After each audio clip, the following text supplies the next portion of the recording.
নাহিদ, তুমি কি তোমার উপদেষ্টার ব্যাংক হিসাব যেভাবে প্রকাশ করেছ, এই নতুন রাজনৈতিক দলের আত্মপ্রকাশ উপলক্ষে যে ব্যয় করেছ, সেই ব্যয়ের এবং আয়ের উৎসটা কি একটু প্রকাশ করবে ভাই?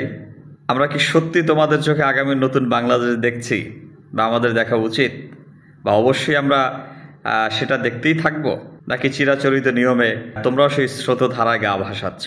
আমাদের খুব জানতে ইচ্ছে করে, আমার ব্যক্তিগতভাবে জানতে ইচ্ছে করে, কোত্থেকে কিভাবে এত টাকা পেলে, এই টাকা কারা দিয়েছে, কাদের টাকায় তোমাদের রাজনীতির সূচনা হলো, কোন পথে যাবে বাংলাদেশ, খুব জানতে ইচ্ছা করে। এটি কি দেশি টাকা, বিদেশি টাকা, সাদা টাকা, কালো টাকা, নাকি বিকাশের টাকা, কোন টাকা?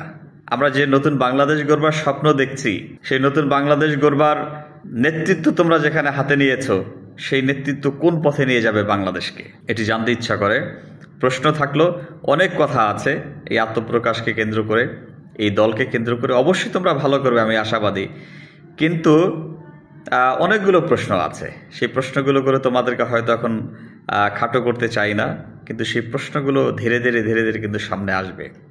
কারা ব্যাকআপ দিচ্ছেন, এই টাকার উৎস কি, কাদের টাকায় মহাযজ্ঞ হচ্ছে, এগুলো অবশ্যই অবশ্যই উত্তর দিতে হবে।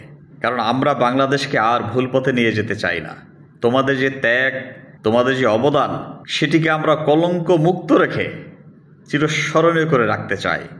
তুমি যেমন মাথায় বাংলাদেশের পতাকা বেঁধেছ, ঠিক তেমনি তোমাদের নাম, ছবি, তোমাদের অবদান, সেগুলোকে স্মরণীয় করে, আবু সাইদ মুগ্ধদেরকে স্মরণীয় রেখে, এবং অসংখ্য শহীদ যারা আছেন, আহত যারা আছেন, তাদেরকে স্মরণীয় করে রেখে আমরা তোমাদেরকে মাথার তাজ করে রাখতে চাই। এই জন্যই জানতে চাওয়া, কোন পথে তোমরা যাচ্ছ, অথবা তোমাদেরকে কোন পথে নিয়ে যাওয়া হচ্ছে, অথবা তোমার এবং তোমাদের পেছনে কারা। এটি জেনেই আগামী নতুন বাংলাদেশ তোমাদের পথে হাঁটবে বলে বিশ্বাস করি। অভিনন্দন থাকলো।